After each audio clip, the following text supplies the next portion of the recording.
Welcome to Snellfed Performance. Today on this episode, we look at our buddy Mark's 2003 Mitsubishi Lancer Evolution 8. On this Evo, the standard 2.0 liter 4G63 block has been removed and replaced with a 4G64. Now the 4G64 block standard displacement from the factory is 2.4 liters. However, utilizing a Manley Turbo Tough rotating assembly, the customer had opted to de-stroke the motor to 2.1 liter. This was done in order to allow the vehicle to have a higher rev rate between shifts. This car comes to Snellfed with quite a few supporting mods already installed on it.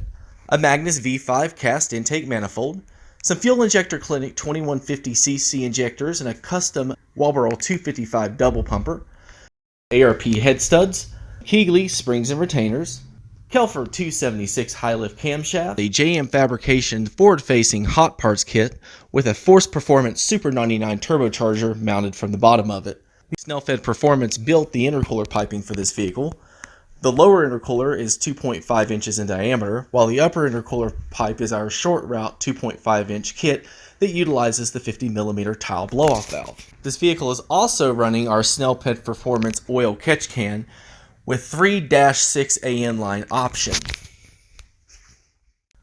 Other than the AC, which has been deleted in order to install the forward-facing manifold kit, this vehicle retains all the factory interior, trim pieces, the heater, and also is equipped with an aftermarket stereo head unit. While the vehicle is in our possession, we have quite the list of objectives to accomplish. We will be removing the 2.1 liter engine that is currently installed and doing an overhaul on it, converting it to an aluminum rod 2.1 liter long rod motor. We will be upgrading the clutch to an Exetti triple disc, as well as sending the transfer case, transmission, and rear differential to TRE so that he can do an overhaul on those components as well. The fuel system will also be getting attention, as we will remove the Walbro 255 double pumper and replace the pumps with Walbro 450 pumps. We will also be running -8 AN lines from the tank and a -6 AN line to the return. Also on the list involves us removing the AEM version 1 ECU and replacing it with a Haltech unit. We also have plans on removing the Super 99 turbo and swapping it out for a Precision turbo, which will be decided at a later date and time. Due to the amount of power that we intend on making with this vehicle, we are going to be getting rid of the Work Emotion XD9 wheels with the overstretched tire for a different wheel and tire combination. The customer has also decided to upgrade the front and rear sway bars as well as the end links with white line units. The braking system will be getting some attention too. We have plans to install an STM hydraulic staging brake while retaining the OEM anti-lock brake system as well as the e-brake handle. The stock Brembo brake calipers will also be getting replaced with some STM Small Brake Kits for the front and the rear, which leads us to our segment today. Today we're going to go over the process for installing the front and rear STM Small Brake Kits. STM has designed the Small Brake Kit to be a lighter weight option over the factory Brembo components. Weight savings are not the only advantage to using the STM Small Brake Kit. Since the kit uses a smaller brake caliper in the front, this also gives you more options as far as your wheel choices go, including wheels that are a diameter of 15 inches. This kit includes the STM standard rotors, which there are 4 total, 2 for the front, 2 for the rear, 4 adapter brackets, STM stainless steel brake lines for all 4 calipers, Willwood pads all the way around. For use on the rear brake kit, STM includes a spacer, which we will show you how to install later in this video. STM also includes an option on these kits for additional weight savings by utilizing a scallop rotor. These kits start off around $1,000 and go up from there, and can be found on STM's website at stmtune.com. Alright guys, got the brake calipers off, and got the rotors off and everything. As you can see, dangling there. Got that off. Used a little PB blaster on these bad boys. It worked really well. As you can tell, they got a little tiny hole in the actual rotor that you use a 12mm bolt, more of a coarse thread, 12 mil. You can see right here, here's the rotor. put that sucker right in there.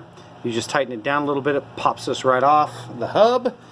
So got all that done, and now I ran into a small issue, nothing huge. The Willwood calipers, the hole for them does not actually fit the Allen head bolt that they send with it. But as you can tell, when you go to, you can't actually get the bolt in there either way. It just won't go in at all. So what I'm doing, I'm taking a drill bit that's just the right size to slide in there, and I'm actually just hogging it out just enough for that bolt to actually slide through. And then the other thing too that I ran into is this bracket needs to be bolted to this before you put it on. Got it mounted. The brackets mount really well. There's the bracket, as you can tell, that the little extension piece that they make on there actually goes towards the spindle. So here is the bracket, looks very nice. There's the actual caliper.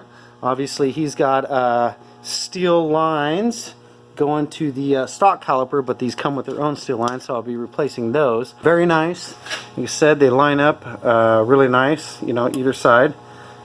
Your pad slides right in just like that, both sides. So this one slides in, this one slides in, and then you just stick your cotter pin right through the hole, through that hole, you're done. It's simple. So nice brake kit, definitely works.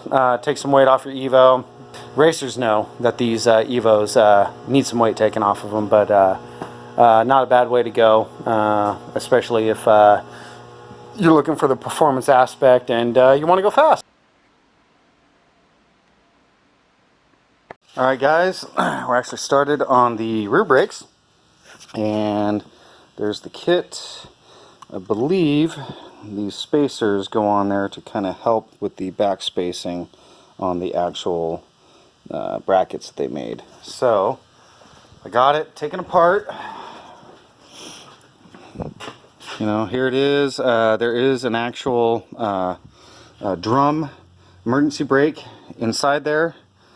I got to pull this off, obviously, pull these off, and then since we're doing a hydraulic handbrake, we're probably not going to need any of these lines, and we're going to totally disassemble and, you know, restart over. Guess I'll let you know what the process is on that. But here is the rotor taken off. This is the actual emergency brake right here. Got to get in there, and then I don't know if you can see very well, but there is back up underneath here. There's 4 bolts right there that spacer actually bolts. I believe you got to pull this off, and then where the axle or this the spindle, how it bolts to it, has a little spacer in there. So I guess we'll see how that goes. But yeah, this one's a little more involved. Not quite like a 2-3 hour event.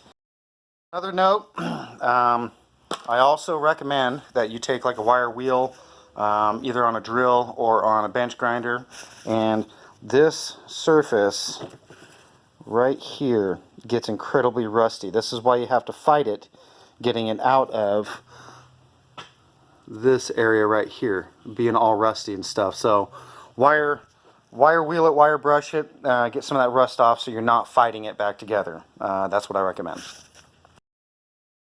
I got everything back together and I'm ready to tighten it down. As you can tell, I'm gonna grab my light here. Got the little shim spacer in right there. Got it all tightened down from the back. So I'm getting ready to tighten the axle nut, and I do not recommend impact. An impact can possibly hurt the actual bearing in there. So I recommend a nice breaker bar and then a crowbar kind of come in here on the inside of the threads to keep from actually damaging the outer threads. But get yourself wedged in here where you can, My bar is kind of bent right there. A lot of leverage in the past used on it, but and then just give this bad boy a good tighten. That way you're not damaging your bearing with an impact, but you do want to get a good clamp on it. So just a little FYI. By the way, in case you are wondering, that is a 32 millimeter for that nut. Make sure you get it all spun around, tighten up, don't over tighten it, but you do need to make sure that that hole lines up. You can kind of see it right there, so you can get the cotter pin back in. So assembly's a little easier than the disassembly for sure. Alright, we got the brake kit on, everything's good to go. We still got to do the hydraulic handbrake. That's going to break into the rear brake line. There you go. As you can tell, these bolts through here, I mean, they aren't touching. They're you know, they're got clearance and stuff, but bolt the caliper to the bracket first. As you can see how it sets in there, nice and neat. It's not rubbing, not touching. Bolts through, but then you put the rotor on with the caliper, and then you bolt it back through here. So far really nice. Don't have the brake line. Brake line's not on yet, but getting that done. Didn't want to drain the system yet. The old caliper is sitting back there, so I'm just going to kind of do a quick, you know, job on that. But I mean, so far so good. You know, no pressure yet, but I mean, it sets right in there. This little bracket right here that holds them in there, really easy. So far, pretty nice kit. Just a couple little, you know, things you got to fidget with to get it to go on, and it is definitely a process. You know, there's steps to it, so you know, just figuring that out as we go. So I just want to do the overview on the brake kit. So far, Willwood brakes, STM kit, rear brakes, quite a bit harder to do than the front brakes, but you know, be it that you know, it's worth it, especially if you're going to be, you know, drag racing your car and whatnot. But let's take a look at them. So here's the front Willwoods with the nice new lines that they supply. And here is the rears now, all installed. There's the line, brand new. It's across, brand new line, very nice. Nice kit. I have Willwoods on my Evo personally. I'm not sure about the pads. I'm gonna try a different pad because they do go away after a you know, like a 150, 160 mile an hour pull. To come top end. So we will be installing a STM parachute on the back of this car. Yeah, I mean, there's going to be a lot more. I'm going to, you know, pretty much document this whole build on this entire car. And right now, it is on my phone, so sorry about, you know, being on the phone, but I got some GoPro batteries to replace mine coming, and definitely try to set up a new and better video system to start the page. And we're just going to be focusing on Evos and 4G63s, and you know, just really cool builds. Maybe we'll have a couple off-the-wall builds later on in the YouTube page's life, but I guess we'll see. So stay tuned. There's going to be more.